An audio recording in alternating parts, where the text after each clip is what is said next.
피아노 감사합니다. 오늘 하나님이 저희 주신 말씀은 베드로전서 2장입니다.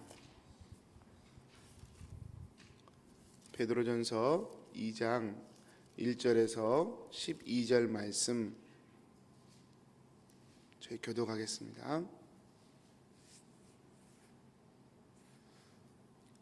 그러므로 모든 악독과 모든 기만과 외식과 시기와 모든 비방하는 말을 버리고 갓난 아기들 같이 순전하고 신령한 젖을 사모하라.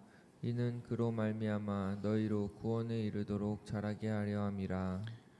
너희가 주의 인자하심을 맛보았으면 그리하라. 사람에게는 버림바가 되었으나 하나님께는 택하심을 입은 보배로운 산돌이신 예수께 나아가 너희도 산돌같이 신령한 집으로 세워지고 예수 그리스도로 말미암아 하나님이 기쁘게 받으실 신령한 제사를 드릴 거룩한 제사장이 될지니라. 성경에 기록되었을 때 보라 내가 택한 보배로운 모퉁이 돌을 시온에 두노니 그를 믿는 자는 부끄러움을 당하지 아니하리라 하였으니 그러므로 믿는 너희에게는 보배이나 믿지 아니하는 자에게는 건축자들이 버린 그 돌이 모퉁이의 머릿돌이 되고 또한 부딪히는 돌과 걸려 넘어지게 하는 바위가 되었다 하였느니라. 그들이 말씀을 순종하지 아니함으로 넘어지나니 이는 그들을 이렇게 정하신 것이라. 그러나 너희는 택하신 족속이요 왕같은 제사장들이요 거룩한 나라요 그의 소유가 된 백성이니 이는 너희를 어두운 데서 불러내어 그의 기이한 빛에 들어가게 하신 이의 아름다운 덕을 선포하게 하려 하심이라. 너희가 전에는 백성이 아니더니 이제는 하나님의 백성이요 전에는 긍휼을 얻지 못하였더니 이제는 긍휼을 얻은 자니라. 아멘. 아멘. 성도님들, 오늘 우리가 읽었던 9절, 10절, 11절, 12절, 9절, 10절이죠. 2절, 1절부터 10절까지인데 제가 잘못 말씀드렸네요.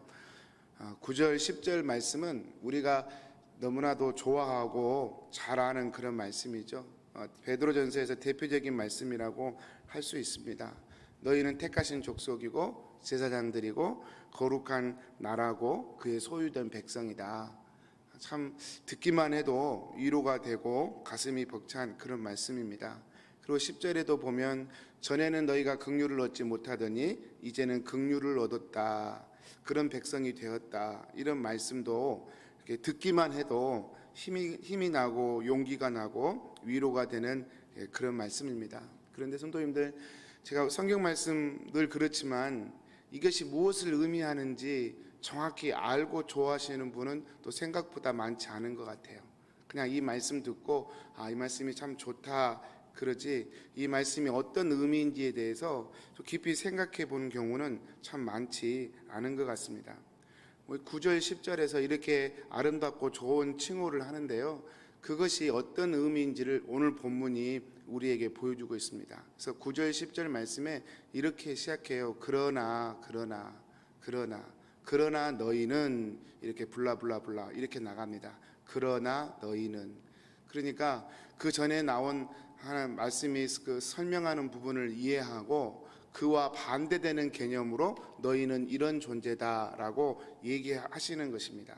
그러니까 그 전에 그 전제가 어떤 전제인지를 우리가 충분히 이해해야 이 9절 10절에서 이렇게 택하신 족속이고 왕같은 제사장이고 그런 말씀들이 뭘 의미하는지를 정확히 알 수 있다는 것이죠. 그 전에 설명을 알지 못한 채 이것만 막 누리면 그래도 좋죠. 말씀 모르는 것보다는 100배 쳐져 나은데 약간 오해가 생길 수도 있다는 것이죠.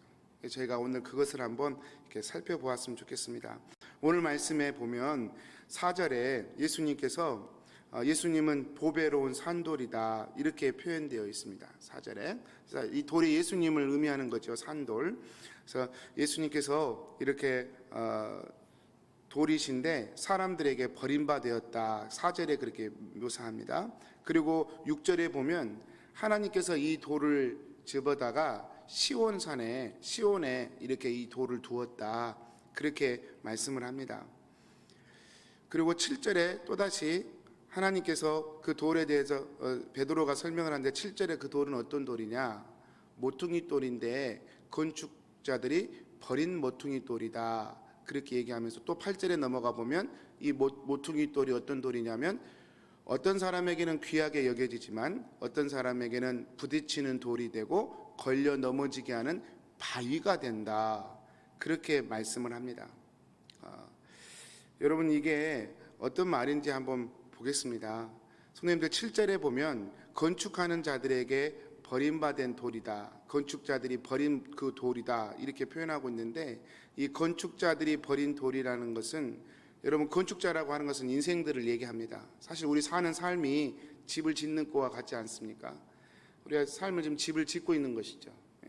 건축자들은 다 모든 사람들의 인생을 의미한다고 생각하는데요.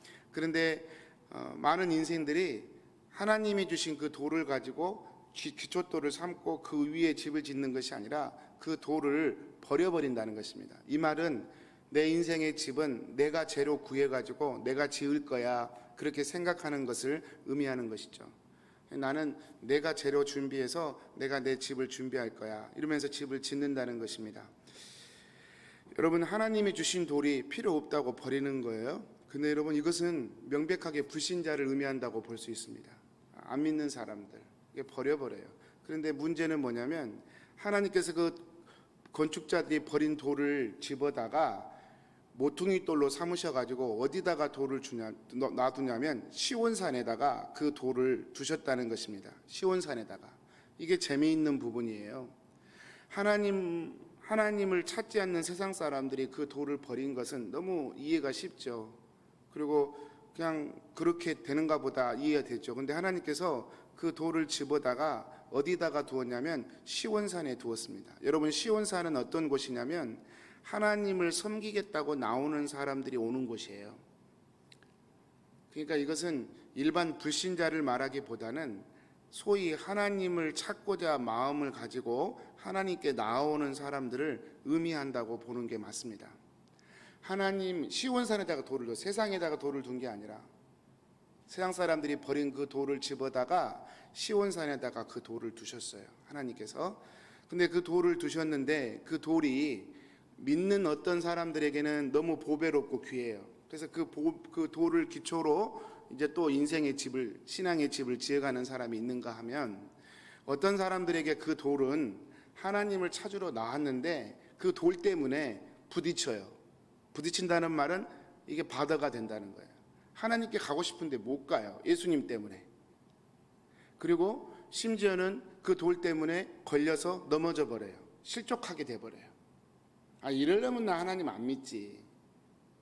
누구 때문에요? 예수님 때문에 그렇게 된다는 것입니다. 그러니까 여러분 이것이 그렇게 쉬운 말은 아닌 것 같아요. 여러분 불신자들이 하나님이 주신 돌, 예수 그리스도를 버리는 것은 참 이해하기 쉽다니까요. 여러분 크리스마스가 되었어요. 얼마나 세상이 반짝반짝 거리는지 몰라요. 그런데 정말로 하나님의 아들이신 예수님께 그분의 오심을 진지하게 맞고 그걸 셀레브레이션 하는 경우는 참 많지 않은 것 같아요. 서양 사람들은 그 돌을 이미 버렸습니다. 근데 우리가 묵상하고 싶은 것은 두 번째입니다. 하나님에 대한 관심이 있어요. 하나님에 대한 애착이 있어요. 또 하나님께 축복을 받고 싶은 열망도 있어요. 그런데 이 두 번째 부류의 사람들 앞에서 갈라지는 일들이 벌어진다는 것입니다. 오늘 이 두 번째 부류에 대한 말씀을 한번 묵상해 보고 싶습니다. 이 말씀을 묵상하면서 생기는 질문이 그거예요. 하나님에게 아예 관심이 없으면 모를까? 하나님에게 관심이 있는 사람들 중에 왜 예수님이 하나님께 가는 걸림돌이 되고 실족의 이유가 될까라고 하는 것이죠. 시온산에 돌을 두었다니까. 시온에다가. 왜 이 돌이 그렇게 걸림돌이 될까? 우리 이 말씀을 베드로전서 2장 이 말씀은 사실 베드로 사도가 이사야 28장 말씀을 인용한 말씀이라고 다들 그렇게 해석을 합니다. 거의 똑같거든요. 제가 16절 말씀 이사야 28장 16절 말씀 그대로 한번 읽어보겠습니다. 그러므로 주 여호와께서 이같이 이르시되 보라 내가 한 돌을 시온에 두어 기초를 삼았으니 곧 시험한 돌이요 귀하고 견고한 기초돌이라. 그것을 믿는 일은 다급하게 되지 아니하리로다. 오늘 말씀하고 똑같죠? 근데 거기에 한 단어가 더 올라갔어요. 시험한 돌이다, 테스트하는 돌이다 라는 그런 설명이 좀 들어가 있어요. 지금 베드로가 이 이사야 말씀을 인용하고 있는데, 그 돌이 시온산에 있는데 사람들을 시험하는, 진짜 믿음인지 가짜 믿음인지를 시험하는 그런 돌이 될 거라는 것입니다. 여러분, 이게 무슨 말일고, 여러분 이 말이 어떤 사람에게 부딪히는 말이 될까? 왜 어떤 사람들이 이 말에 부딪히고 또 이 돌 때문에 실족하게 될까? 여러분, 이 말씀이 무슨 말씀인지 조금 이해하려면 이사야 28장 전체를 보면 좋겠지만 1절, 28장이 시작되는 1절, 그리고 이 16절 단락이 시작되는 14절, 그리고 이 단락이 마무리되는 22절 말씀만 좀 보면 좋겠습니다. PPT로는 준비되어 있는데 우리 같이 예배하는 분들은 제가 읽어드릴 테니까 들으셔도 됩니다. 제가 읽어볼게요. 에브라임의 술 취한 자들의 교만한 면류관은 화 있을진저, 술에 빠진 자의 성 곧 영화로운 관같이 기름진 골짜기 꼭대기에 세운 성이여 쇠잔에 가는 꽃 같으니 화 있을진저. 누구에게 한 말이냐면 에브라임의 교만한 자들이에요. 14절에 이름으로 예루살렘에서 이 백성을 다스리는 너희 오만한 자여 여호와의 말씀을 들을지어다. 이것은 이사야 시대에 멸망해가는 이스라엘을 어둠으로 인도해가는 이스라엘의 지도자들, 교만한 지도자들을 얘기하는 거예요. 또 22절에 그러므로 너희는 오만한 자가 되지 말라. 너희 결박이 단단해질까 하노라. 대저 온 땅을 멸망시키기로 작정하신 것을 내가 만군의 주 여호와께로부터 들었느니라. 여러분, 1절과 14절과 22절의 특징이 있습니다. 공통점이 있어요. 그것은 교만한 자들이란 뜻입니다. 오만한 자들이란 뜻이에요. 그래서 여러분, 결국 지금 이 이사야서 28장과 베드로가 이 말씀을 인용한 것은 뭐냐면 하나님의 말씀 앞에 순종하지 않는 자, 쉽게 표현하면 하나님의 말씀 앞에 교만한 자를 뜻해요. 하나님을 찾고 싶은데 교만해요. 하나님을 찾고 싶은데 마음이 오만해요. 그래서 예수님이 거기에 대한 걸림돌이 된다는 거예요. 이게 도대체 무슨 말일까? 여러분, 본문과 거의 흡사한 말씀이 사도 바울이 쓴 로마서에 똑같이 기록되어 있어요. 로마서 제가 한번 읽어보겠습니다. 로마서 9장 30절인 것 같은데요. 로마서 9장 30절. 그런즉 우리가 무슨 말을 하리요? 의를 따르지 아니한 이방인들이 의를 얻었나니 곧 믿음에서 난 의요. 의의 법을 따라간 이스라엘은 율법에 이르지 못하였으니 어찌 그러하랴? 이는 그들이 믿음을 의지하지 않고 행위를 의지함이라. 부딪힐 돌에 부딪혔느니라. 기록된 바 보라, 내가 걸림돌과 거치는 바위를 시온에 두노니 그를 믿는 자는 부끄러움을 당하지 아니하리라. 여러분, 똑같죠? 그죠? 로마서 9장 30절에 33절 말씀이 베드로가 인용한 이 말씀하고 거의 똑같아요. 근데 거기에 정확하게 바울은 그것이 왜 그런 일이 일어나는지, 그래서 성경에서 말하는 교만과 오만이 어떤 의미인지를 또 한번 설명해 주고 있지요. 여러분, 로마서 9장에 보면 그 교만과 오만이란 다른 거 아닙니다. 행위를 의지하는 거예요. 그러니까 구약의 시내산에서 하나님께로부터 거룩한 율법을 받은 이스라엘은 오히려 그 율법을 가지고도 하나님의 의에 이르지 못했는데, 로마서에 의하자면 구약 때부터 하나님을 전혀 알지 못해서 말씀도 모르고 하나님에 대해서 전혀 무지했던 이방인들은 오히려 하나님을 믿고 의롭게 되는 일이 발생했다는 거예요. 그래서 사도 바울이 어떻게 이런 일이 생겼느냐, 그 이유를 32절에 설명하는데, 이는 그들이 믿음을 의지하지 않고 행위를 의지함이라. 부딪힐 돌에 부딪혔느니라. 유대인들이 왜 그렇게 율법을 가지고 수천 년 하나님을 믿었는데도 불구하고 예수님을 못 알아봤느냐? 여러분, 그건 당연한 게 아니라 너무 심각하고 무서운 이야기입니다. 여러분, 생각해 보십시오. 우리가 50년, 60년 예수 믿었는데 천국에 가서 예수님이 나 너 몰라. 그리고 나도 이 양반이 누구지? 이런다면 정말 얼마나 큰일입니까? 못 알아본다면.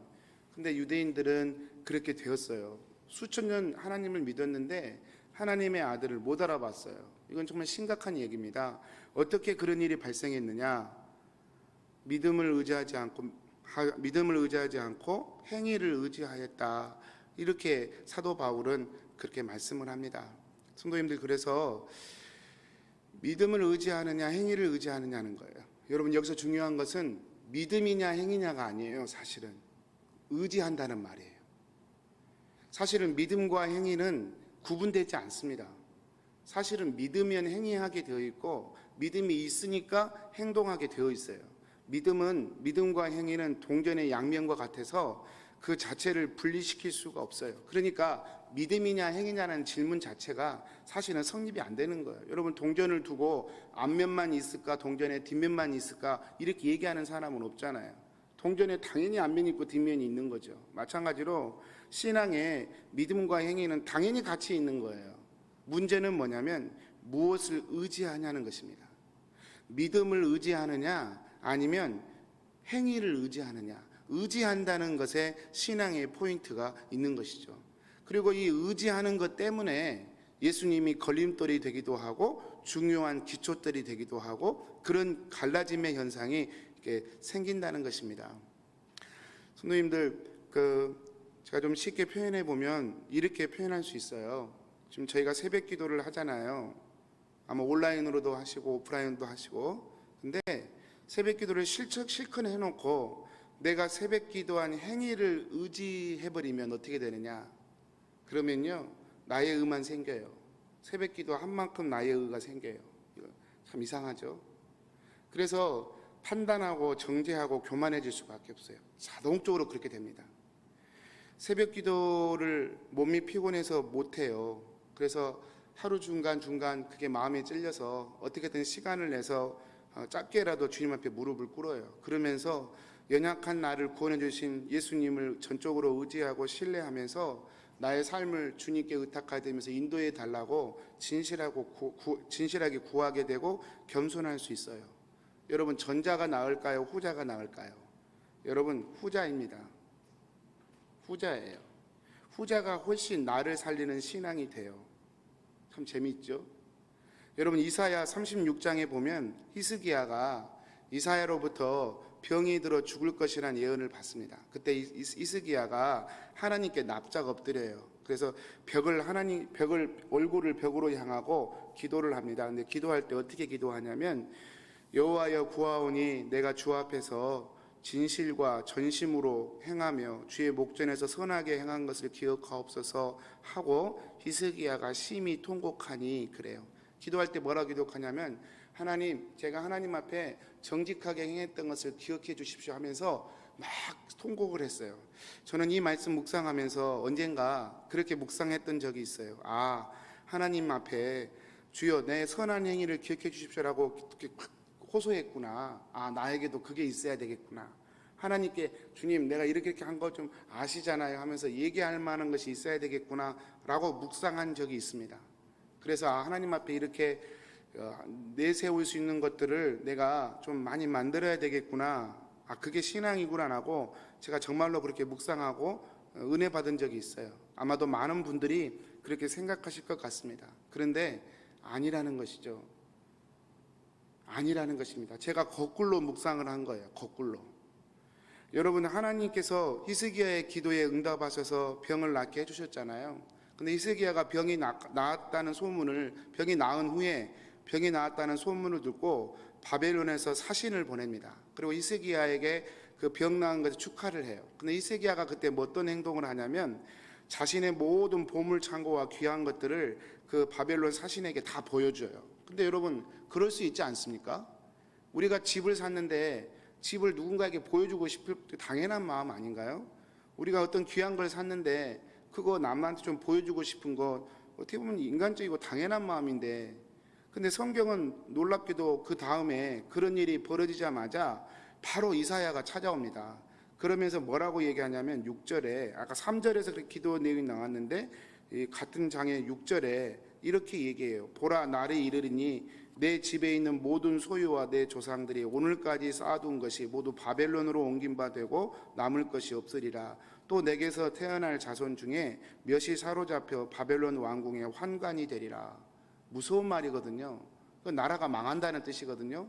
여러분, 왕족이 다른 나라의 환관이 된다는 말은 나라가 망한다는 뜻이에요. 어떻게 하나님께서 이렇게 무섭게 히스기야를 책망해 버리셨을까? 여러분, 도대체 보물을 보여준 게 뭐가 잘못이지?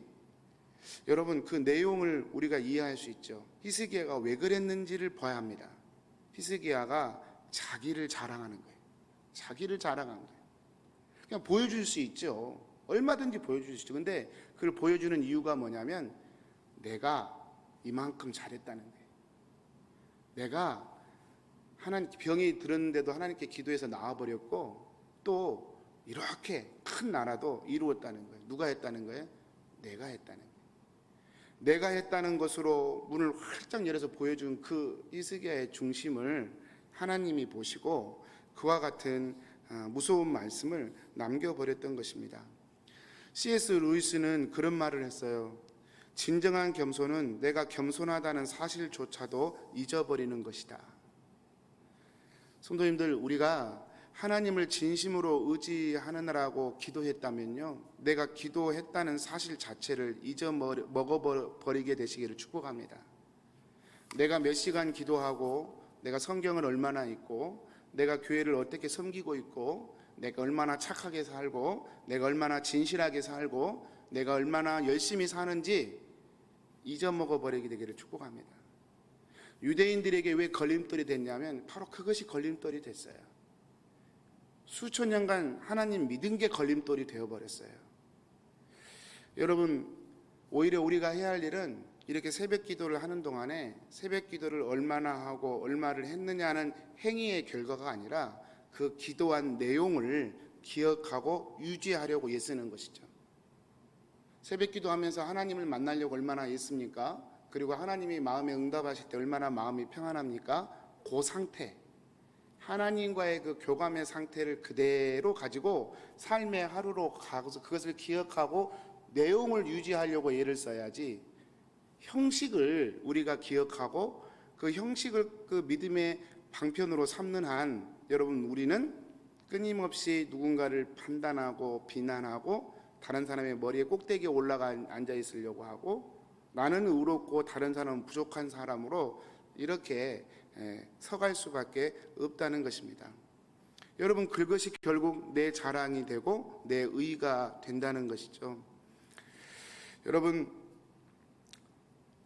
예수님이 주시는 의로움과 정반대로 가는 거예요. 여러분, 그래서 베드로전서에서 베드로가 신앙의 원리를 얘기해 주는 겁니다. 신앙의 원리는 신앙의 믿음의 행위를 기억하는 것이 아니라 믿음의 내용을 기억하는 것이다. 열심히 믿었는데 내용은 빠뜨려 버리고 행위만 기억하게 되면 그것은 걸려서 넘어지는 것이고 실족하게 되는 것이다. 나중에 예수님께서 너 나를 믿은 거 아니야. 너의 열심을 믿은 것이지. 너 나를 진짜로 바라본 거 아니야. 너의 열심을 바라보고 너 자신을 바라보는 것이지. 이렇게 예수님이 말씀하실 수도 있다는 거예요. 그게 실족입니다. 여러분, 저와 여러분이 오늘 또 이제 이 말씀 붙듭니다. 다시 오늘 본문으로 한번 돌아가 볼 텐데요. 여러분, 그래서 우리가 다 좋아하는 그 구절, 성경 구절, 너희는 택하신 족속이요 왕 같은 제사장이고 거룩한 나라고 소유된 백성이라는 이 표현은 어떤 표현이냐? 1절부터 5절까지 했던 그 표현, 어린아이가 젖을 사모하듯. 여러분, 이것은 어린아이들이 엄마를 얼마큼 의지합니까? 생과 사를 결정하는 대상이잖아요, 엄마가. 그것처럼 정말 하나님을 신령하게 의지하는 사람은 하나님만을 의지한다는 거예요. 어린아이가 엄마 젖을 사모하는 것처럼. 그래서 그런 뜻으로 너희는 택하신 족속이고 그 왕 같은 제사장이고 거룩한 나라고 소유된 백성이라고 이렇게 얘기하시는 것입니다. 예수님이 이루어 놓으신 구원의 은총만을 전적으로 기억하고 의지하는 사람인 것이죠. 그래서 여러분, 오늘 또 우리가 기도해요. 뭘 의지해요? 예수님이 이루어 놓으신 그 은혜를 의지하는 거예요. 그리고 그 은혜에 기반하여 나를 그렇게 사랑하시는 하나님의 사랑을 의지하는 거예요. 의지하는 거예요. 그리고 하나님을 의지하기 때문에 기도하고요. 그 기도 끝나고, 여기서 이제 말씀 끝나고 기도하잖아요. 그 기도 끝나고 집에 돌아가면서 뭐만 가슴에 담고 가느냐? 내가 하나님 의지하는 그 마음. 어린 갓난아기가 엄마의 젖을 그렇게 사모하고 그런 것처럼 주의 신령한 은혜를 사모하면서 그 은혜의 의만을 의지하면서 달려가는 것, 그것이 저와 여러분이 끝까지 하나님의 은혜를 덧입고 사랑을 덧입는 은혜가 되는 것이죠. 제가 말씀 마지막 2절 3절 읽고 말씀 마치겠습니다. 갓난아기들 같이 순전하고 신령한 젖을 사모하라. 이는 그로 말미암아 너희로 구원에 이르도록 자라게 하려 함이라. 너희가 주의 인자하심을 맛보았으면 그리하라. 저와 여러분 안에 오늘 또 그런 은혜가 있게 되기를 축복합니다. 또 오프라인으로 온라인으로 또 이 시간이 아니더라도 또 가게 보시다가 중간에 이 영상을 보시면서 예배하는 우리 성도님들도 오늘 하루도 내가 잘 믿었다는 행위가 아니라 그 믿음의 내용을 기억하고 예수님의 은혜를 의지하면서 또 하나님의 인도하심을 구하며 경험하는 복된 하루가 되시기를 축복합니다. 우리 기도하겠습니다. 사랑하는 하나님, 오늘 또 하나님의 말씀을 듣습니다. 주님, 저희의 참 본성은 자꾸 믿음의 형식을 내세우려고 합니다. 그것을 의로움의 근거로 자꾸 삼으려고 합니다. 사랑하는 주님, 저에게 은혜 주십시오. 그래서 십자가에 달리신 예수님이 우리의 신앙의 걸림돌이 아니라 오히려 그 예수님 때문에 내 신앙의 집을 지을 수 있고 그 예수님의 은혜로 말미암아 오늘 또 힘들고 고된 삶이지만 하나님의 인도하심을 구할 수 있는 아름답고 귀하고 보배로운 모퉁이 돌로 우리 주님이 우리 인생 가운데 심겨지는 그런 복된 성도로 저희들을 인도하여 주옵소서. 의지하옵고 예수님의 이름으로 기도합니다. 아멘. 하늘에 계신 우리 아버지여, 이름이 거룩히 여김을 받으시오며